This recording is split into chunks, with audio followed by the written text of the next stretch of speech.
नमस्कार और जय हिंद। साहित्य बैराज पर आप सभी का एक बार फिर से स्वागत है। और मैं कोशिश कर रहा था कि मैं अवॉइड करूं ऐसे सो कॉल्ड हिपोक्रेट्स, खुद को साइंटिस्ट बताने वाले, खुद को इन्वायरमेंटलिस्ट बताने वाले और खुद को प्रोटेस्टर। और मतलब गाली अगर लीगल होता, लीगल तो है, मैं दे सकता हूं, लेकिन अपने मुंह गंदे क्यों करूं इन छोटे लोगों के लिए। तो आज हम बात करेंगे कि किस तरह से कॉकरोच जनता पार्टी के लिए वर्क कर रहे विजय डिप्के और किस तरह से सोनम वांगचुक इसके अंदर, जो कि आपको एक ऐसा पोर्ट्रे किया जा रहा है कि this man has something, this man has done something. तो किस तरह से ये लोग जनता को गुमराह कर रहे हैं। और मैं इसलिए कह रहा हूँ गुमराह कर रहे हैं क्योंकि आए पिछले कुछ दिनों से नहीं, पिछले कई सालों से इनका देश के अंदर अनस्टेबिलिटी फैलाने की कोशिश, देश को तोड़ने वाली बाहरी ताकतों के साथ किस तरह से संलिप्त होना और देश के खिलाफ बोलने वाली उन ताकतों को सपोर्ट करना, उमर खालिद को सपोर्ट करना, मतलब बाहर के ऐसे फंडर्स जो कि जॉर्ज सोरोस से लेकर, जो इंडिया के अंदर फ्री एंड फेयर इलेक्शन को चैलेंज करता है, जो इंडिया के अंदर कई तरह के एनजीओज में फंड करता है ताकि इंडिया के अंदर अनस्टेबिलिटी लाई जाए, उन लोगों से किस तरह से इनका जुड़ाव है। आज एक एक करके बारीकियों से जानने की कोशिश करेंगे और आपको मैं बताऊंगा कि कैसे ये लोग देश को बर्बाद करने के पीछे लगे पड़े हैं। भले ही ये एक टैगलाइन दे रहे हैं, एक चेहरा बना रहे हैं नीट को कि नीट के कारण हम धर्मेंद्र प्रधान का रेजिग्नेशन चाह रहे हैं, लेकिन उसी स्टेज पर बैठ के, उसी स्टेज पर ये किसकी दलीली कर रहे हैं, एलजीबीटीक्यू की। उसी स्टेज पर बैठ के ये क्या करें कि धारा 370 फिर से एब्रोगेशन जो हुआ उसको लाएंगे। ये उसी स्टेज पर बैठकर क्या कर रहे हैं कि नीता के पति का फायदा उठाने के लिए सीता के पति का नाम ले रहे हैं। क्या मजाल है किसी धर्म के खिलाफ, किसी और भी धर्म के, गैर हिंदू धर्म के खिलाफ ऐसा बोल दें और वो बच जाएं? क्यों? क्योंकि हिंदू आर नॉन रेजिलिएंट। आप बोल सकते हैं ऐसा। क्या ये लोग उस पद, उस स्टेज का गलत उपयोग नहीं कर रहे हैं जहाँ ये कह रहे हैं कि उमर खालिद को ट्रायल मिलना चाहिए, उमर खालिद को बेल मिलना चाहिए? ये वही उमर खालिद है जो कहता है कि भारत के कई टुकड़े होने चाहिए, भारत तेरे टुकड़े होंगे। ये वही उमर खालिद है और सजील इमाम जो कहते हैं कि अगर वक्त मिले तो 2 महीने के लिए हम नॉर्थ ईस्ट को अलग कर सकते हैं, 1 महीने के लिए तो अलग कर ही सकते हैं भारत से। भारत के अभिन्न अंग को छूने का और उसको टच करने का किसी की मजाल होगी तो उससे पहले वो भारत माता के सूरवीर इंडियन आर्मी से लड़ के जाए। और उनसे भी ज़्यादा अगर जरूरत पड़ेगी तो हम जैसे वीर भी हैं इस चीज़ के लिए। आते हैं तो थोड़ा इमोशनल हो गया था मैं इस चीज़ को लेकर। क्यों? क्योंकि बात जब युवाओं पे आती है और बात जब आती है देश के लिए, तो उस वक्त अगर आप नहीं बोलेंगे तो एक बहुत हमारे वेदों का है कि धर्मो रक्षति रक्षिता, यानी जो धर्म की रक्षा करता है और धर्म उसकी रक्षा हमेशा करेगा। तो इस कारण हमें अपने देश के लिए खड़ा होना पड़ता है। सोनम वांगचुक पर भटकने से पहले, सोनम वांगचुक पर आने से पहले मैं थोड़ी बहुत कॉन्टेक्स्ट दूंगा, उसके बारे में हल्की सी बात करूंगा, ज़्यादा बात नहीं करूंगा। फेम नहीं देना है उस व्यक्ति को, फेम तो खैर अलग चीज़ है, लेकिन उस व्यक्ति ने जिस प्रकार से अनर्गल बक बक के लोगों के मन को भटकाया है, बहुत सारे लोग इतना ईजिली इन्फ्लुएंस हो जा रहे हैं, ये काला चिट्टा है। इसमें अंदर आपको लगेगा कि 2 पेज में क्या है, 2 पेज में पूरा इतिहास है। मैं एक एक करके इन पन्नों पर आऊँगा, उससे पहले मैं आपको बताता हूँ। बेसिक बायोडाटा आपको पता होगा, 1966 में उसका जन्म होता है, वो लेह के अंदर पैदा होता है। अब वो कहता है कि मैं एक बहुत गरीबी से आया हूँ, मैंने ये चीज़ पढ़ाई मुझे नहीं मिल पाया, हमने ये चीज़ नहीं देख पाया। उसके पिताजी के बारे में आपको बता दूं कि उसके पिताजी जो थे वो कांग्रेस की तरफ से एमएलए थे और जम्मू कश्मीर गवर्नमेंट के अंदर मिनिस्टर भी थे। अब आप सोचिए, कोई वो छोटा मोटा आदमी है या वो कह दे कि मेरे को सुविधाओं का अभाव था या मेरे को ये नहीं मिला, मैं इस वजह से बोल रहा हूँ। आपको भी पता है, मैं सारी चीज़ें मैं यहाँ पर फैक्ट नीचे लगा भी दूंगा, आप चेक कर लीजिएगा, क्रॉस चेक भी कर लीजिएगा। उसके बाद वो अपना पढ़ाई पूरा करते हैं। उसके बाद वो 1987 से 87 में 1987 के अंदर आरईसी का श्रीनगर था उस समय, जब जो कि आज के समय एनआईटी श्रीनगर है, राजकीय इंजीनियरिंग कॉलेज के नाम से वो जाना जाता था। तो आरईसी श्रीनगर के अंदर उसने मैकेनिकल इंजीनियरिंग की। अब लोग इसकी दलील देते हैं कि इन्वायरमेंटल साइंटिस्ट, भाई गाली होती ना उनके चाटे में मारते इन जो कह रहे हैं उनको साइंटिस्ट। इसरो के साइंटिस्ट हैं, डीआरडीओ के अंदर काम कर रहे साइंटिस्ट हैं, हमारे विक्रम साराभाई से लेकर होमी जहांगीर भाभा से लेकर एपीजे अब्दुल कलाम से लेकर नंबी नारायण से लेकर कितने सारे अनगिनत हमारे वैज्ञानिक हुए। वो उनके इतना फेम नहीं मिला जितना है कि इस जो 56 साल के जवान को और 58 साल के बूढ़े को इस तरह से ये लोग चढ़ा रहे हैं। खैर आते हैं उस पर। उसके बाद जब ये एनआईटी से पढ़ के आता है तो अब देखिएगा इसके लाइफ के अंदर चेंजेस कैसे। टाइमलाइन को फॉलो करिएगा। टाइमलाइन इसलिए ज़रूरी है, मैं बार बार इसलिए कह रहा हूँ क्योंकि आप जब इस चीज़ को टाइमलाइनली जोड़ेंगे तो आपको पता चलेगा कि किस तरह से सुनियोजित तौर पे फीड किया जाता है बैकग्राउंड के अंदर फॉरेन ताकतें जो कि भारत को तोड़ने की कोशिश करती हैं। 1987 में एनआईटी श्रीनगर से मैकेनिकल इंजीनियरिंग की डिग्री लेते हैं और उसके बाद जॉब ना करने के लिए वो 1988 में आते हैं और जॉब के जगह उन्होंने सेकमॉल ओपन करते हैं। अब सेकमॉल क्या है? सेकमॉल एक वहाँ पर एक एनजीओ है जो कि सोनम वांगचुक के द्वारा ओपन किया गया। अब इसका फुल फॉर्म भी आपको बता दूं कि student education and cultural movement of Ladakh, यानी लद्दाख के अंदर विद्यार्थियों को उसके कल्चरल को प्रिजर्व करने के लिए और वहाँ की स्थिति को सही करने के लिए, स्पेशली इन एजुकेशन फील्ड, क्योंकि उनके हिसाब से, यानी सोनम वांगचुक के हिसाब से वहाँ पर किस तरह के चीज़ें नहीं थी, उनको पढ़ने में यहाँ बहुत दिक्कत होता था, तो इस वजह से वो गए थे श्रीनगर, फिर बाद में दिल्ली केंद्रीय विद्यालय के अंदर एडमिशन करा के पढ़ाई की थी। तो इस वजह से उनका बेसिक मुद्दा यही था, स्टूडेंट्स को अच्छे से पढ़ाई लिखाई हो पाए। 10th के स्टूडेंट में वहाँ पर बहुत दिक्कतें थी कि जहाँ 5-10% ही बच्चे पास कर पाते थे लैंग्वेज बैरियर के कारण, क्योंकि करिकुलम किसी और लैंग्वेज में था, लद्दाख के अंदर कुछ और लैंग्वेज बोली जाती थी। तो इस वजह से सोलर एनर्जी का ज़्यादा उपयोग करने के कारण आइस स्तूपा के लिए बहुत ज़्यादा फेमस थे। अब इस पर भी बहुत सारे साइंटिस्ट लोग इसको कह रहे हैं कि ये तो साइंटिस्ट है, इसने आइस स्तूपा निकाला। आपको थोड़ा बहुत भी अगर ज्ञान होगा ना, इंडिया हाईली आइस्ड कंट्री नहीं है जहाँ पर बहुत ज़्यादा आइस रेन होता है या बर्फीला बहुत पहाड़। इंडिया है, इंडिया के अंदर मिलेंगे आपको ऐसे ट्रेड्स जहाँ पे ज्योग्राफी जहाँ पर बर्फ़ होते हैं, जैसे हिमाचल के रीजन में चले जाए, उत्तराखंड के कुछ ऊपरी रीजन में चले जाए जो हिमालय से सटे हुए हैं, या फिर कश्मीर में चले जाएंगे आपको बर्फ़ मिलेंगे, लेकिन ऐसे नहीं जहाँ सालों भर बर्फ़ रहते हों, -50-100 डिग्री का तापमान होता हो। तो क्या ये पॉसिबल है कहना? और मैं इसके साथ फैक्ट भी लगा दूँगा कि 1964 एंड 72 के अंदर ये पहले भी खोजा जा चुका है वहाँ के ही एक्टिविस्ट के द्वारा। लेकिन वही है कि जिसके वो चिल्ला कर 100 बार एक झूठ को बोलोगे तो वो सच माना जाता है। उसके बाद जो सेकमल था, अब 1964 के अंदर एक और चीज़ मैं बताता हूँ कि 1964 के अंदर अमेरिका जो था, यूनाइटेड स्टेट ऑफ अमेरिका, उसने एक इंस्टीट्यूशन गठन किया। वो इंस्टीट्यूशन गठन करता है किस नाम से? SIT। SIT का मैं फुल फॉर्म बताऊँ, स्कूल ऑफ इंटरनेशनल ट्रेनिंग। अब इसके बारे में थोड़ा बहुत मैं आपको और बताता हूँ। अब मैं एक एक करके सारी चीज़ों को कवर करूँगा। SIT जो था वो school of special training international training के नाम से बनाया गया, जो कि यूनाइटेड स्टेट ऑफ अमेरिका के स्टेट डिपार्टमेंट के द्वारा इसको हैंडल किया जाता था, उसको फंड किया जाता था। उसके अंदर उनका कहना था कि जैसे हम स्पाइस को ट्रेन करते हैं किसी और कंट्रीज़ के अंदर जाना, वहाँ पर इनपुट्स देना हमारे देश के फेवर में, और वहाँ पे जाके दुश्मन के साथ रहकर चीज़ों को करना, तो क्यों ना हम कुछ ऐसे भी उन स्पाइस को ट्रेन करें जो जाए वहाँ पर, वहाँ के लोकल कल्चर में इस तरह से घुल मिल जाए, जो कि सोनम वांगचुक की पहली पत्नी जो थी, जो रेबेका नॉर्मन, उन्होंने सेम तौर पे किया। कैसे, मैं उस पर भी आता हूँ। तो SIT का बेसिकली यही था कि यहाँ से बहुत इतना हार्ड ट्रेनिंग होती थी इनकी ना, कि वहाँ से पढ़ने वाले लड़कों का मतलब समझिए बहुत कम पास आउट हो पाते, 10-12 ऐसे वहाँ से ग्रेजुएट होकर निकलते थे। उन्हीं में से पढ़ी हुई थी कौन? Rebecca Norman. और रेबेका नॉर्मन कौन थी? सोनम वांगचुक की पहली पत्नी। अब ये SIT वाली जो बात है ना, अब इस पर मैं बता दूं आपको कि जो SIT है वो किसके द्वारा फंडेड है।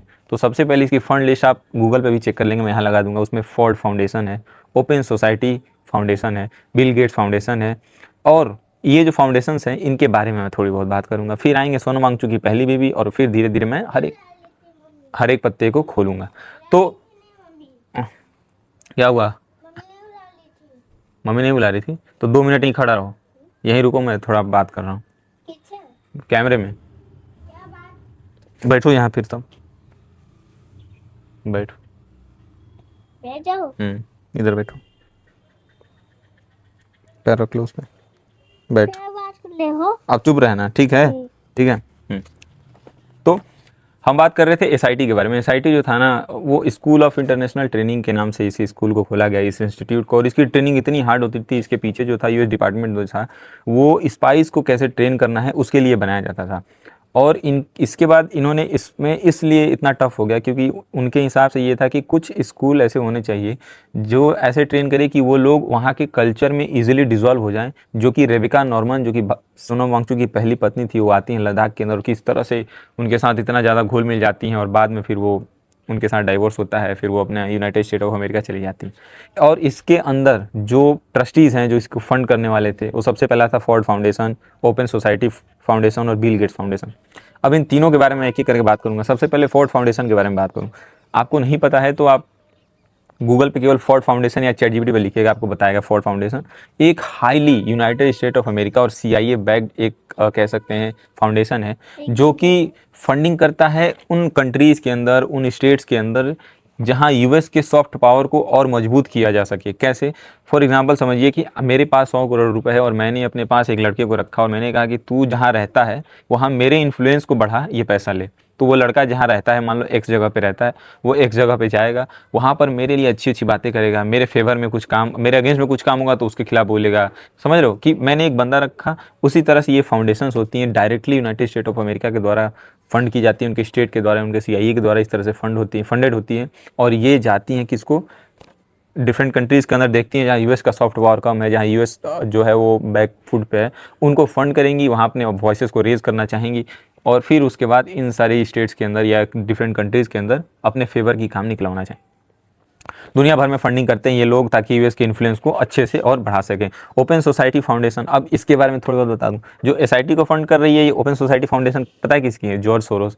और आपको मुझे बताने की जरूरत नहीं कि जॉर्ज सोरोस कौन है, क्या है और कैसे काम करता है, कांग्रेस का कितना बड़ा जो कह सकते हैं मार्गदर्शक और सलाहकार है। जॉर्ज सोरोस के बारे में मुझे बोलने की इतनी भी जरूरत नहीं है क्योंकि आप खुद समझदार हैं। और जॉर्ज सोरोस की एक और चीज़ और मैं बता दूं इसके अंदर, आप कंफ्यूज मत होइएगा कि जो उसका फाउंडेशन है ना open society foundation, George Soros ने 1993 के अंदर 1993 में इसका फॉर्मेशन किया था। अब आप डेट्स को देखिएगा, कैसे कोई फाउंडेशन इतना जल्दी, कोई 1988 के अंदर सेकमोल का फाउंडेशन होता है और 1993 के अंदर फाउंडेशन होता है ओपन सोसाइटी फाउंडेशन, और फिर यही ओपन सोसाइटी फाउंडेशन फंड करती है किसको?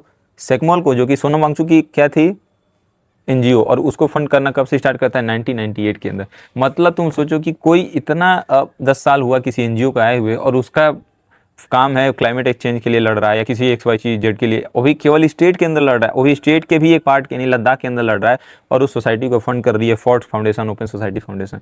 आपको भी पता है कि बाहर की ताकतें किस तरह से काम करती हैं। 1998 से इंडिया में बहुत ज़्यादा एक्टिव था, किस तरह से फंड किया, आप मुझे बताने की जरूरत नहीं है कांग्रेस का इसके साथ किस तरह से रिलेशन है, आप खुद इसको जान सकते हैं। अब हम आते हैं कि इस पर सोनम वांगचुक पर। मैंने ये एसआईटी के बारे में इसलिए बताया क्योंकि ये एसआईटी से जुड़ा हुआ है जो केस था, वो पहली इनकी जो पत्नी थी रेबेका नॉर्म, वो थी। रेबेका नॉर्म जो थी वो 1996 के अंदर इनका मैरिज होता है किसके साथ? सोनम वांगचुक के साथ। आप सोच रहे होंगे कि अचानक से ऐसा मैरिज कैसे हो गया? तो रेबेका जो थी ना वो एसआईटी से पढ़ी हुई थी, एसआईटी को फंड करने वाली थी Ford foundation, open society foundation, George Soros वाली यूएस बैक्ड, सीआईए बैक्ड, जो कि ये लेफ्ट विंग वाली हैं सीधे तौर पे क्योंकि एक बाइडेन को सपोर्ट करती हैं, इनको कई बार देखा भी गया। ये जो है वो आती हैं लद्दाख के अंदर कब? 1992 के अंदर। और सेकमोल के साथ मैंने बताया कि एसआईटी का काम क्या था, ये ऐसे लोगों को ट्रेन करता है जो वहाँ के कल्चर में जाकर इजीली रिजॉल्व हो जाए, घुल मिल जाए, हर चीज़ कर लें।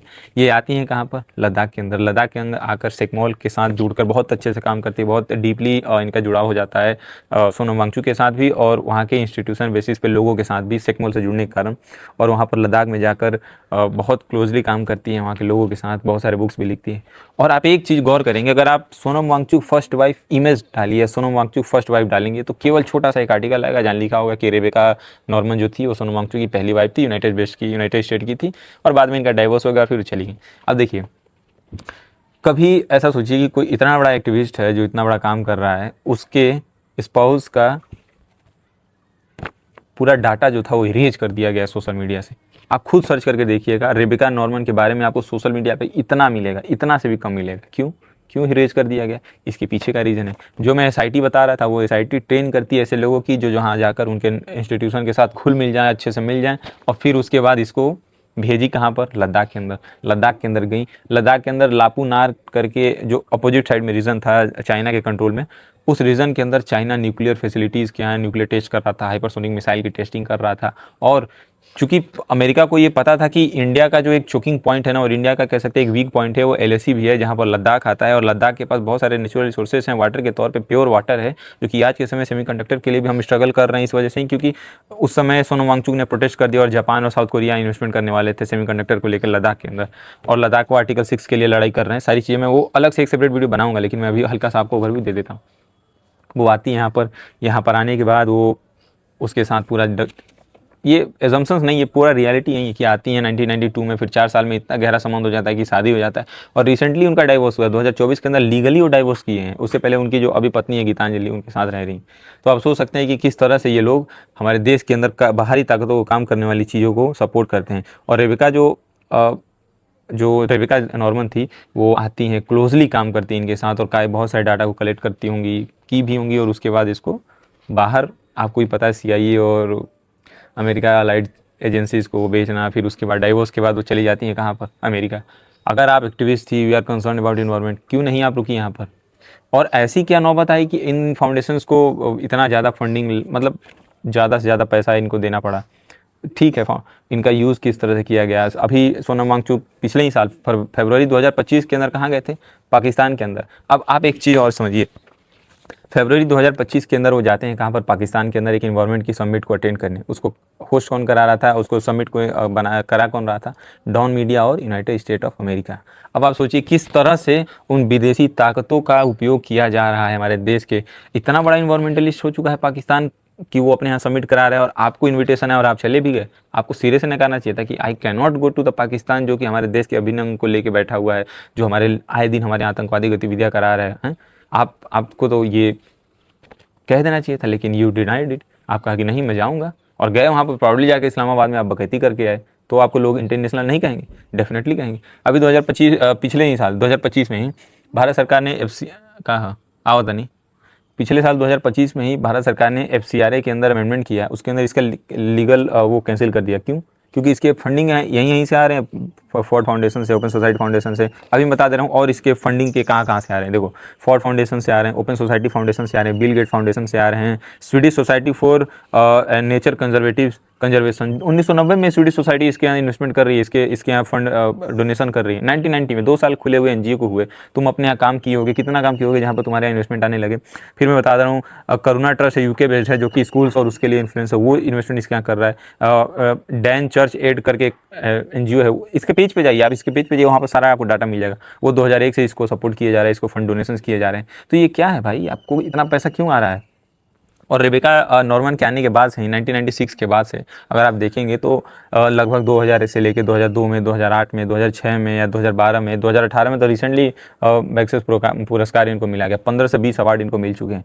ये 2004-5 में जाते हैं फ़ॉरेन पढ़ने। इतना मतलब आप पूरी अगर इनकी बायोडाटा देखेंगे तो आप कहेंगे कि किस तरह से हमें ये गुमराह कर रहा था फ्रंट फुट पे आके, और सामने से कहता था कि ओ आई एम इन्वायरमेंटलिस्ट, मैं भूख हड़ताल पे बैठता हूँ, और पीछे से करोड़ों करोड़ रुपए बैंक के थ्रू, करोड़ों इनके जो NGOs के थ्रू पैसे आते थे, उस फंड का गलत उपयोग करके सरकार को वहाँ पर बैकफुट पे लाना। लद्दाख के अंदर, जो कि एक हमारा बहुत क्रिटिकल रीजन है, जहाँ पे चाइना हमारे सामने है। चाइना उस साइड कितना ज़्यादा मिलिट्री इंफ्रास्ट्रक्चर बिल्ड कर रहा है, चाइना वहाँ पर कितना मिलिट्री इंक्रोचमेंट करने के लिए खड़ा है कि आप एक पल की गलती करें और देखिए आपके साथ क्या हो सकता है। और ये व्यक्ति वहाँ पर जाकर कहता है कि चाइना लद्दाख को अकेला छोड़ दो। क्यों छोड़ दो भाई? Why should we leave? आपको इंटरनेशनल क्यों नहीं कहेंगे? और यही नहीं, कई सारे इंसिडेंट थे। मैंने इसके जो था ऑपरेशन न्यू होप, जिसके अंदर बेटर स्कूल के लिए, सारी चीज़ों के लिए लड़ाई लड़ रहा था वहाँ पर, दैट्स अ गुड थिंग। लेकिन फिर उसके अंदर फंडिंग आने लगी, किस चीज़ के लिए? फिर इंटरनेशनल हो गए। बाकी बहुत सारी चीज़ें इस तरह से किया गया जहाँ पर सरकार को काम करने से रोके जाना, और कहता है कि मैं बहुत सामान्य आदमी। तुम्हारे पिताजी का पूरा रिलेशन कांग्रेस के साथ रहा है, पूरा किसी पार्टी से MLA बनना is not a normal thing, और फिर मिनिस्टर भी थे जम्मू कश्मीर के अंदर।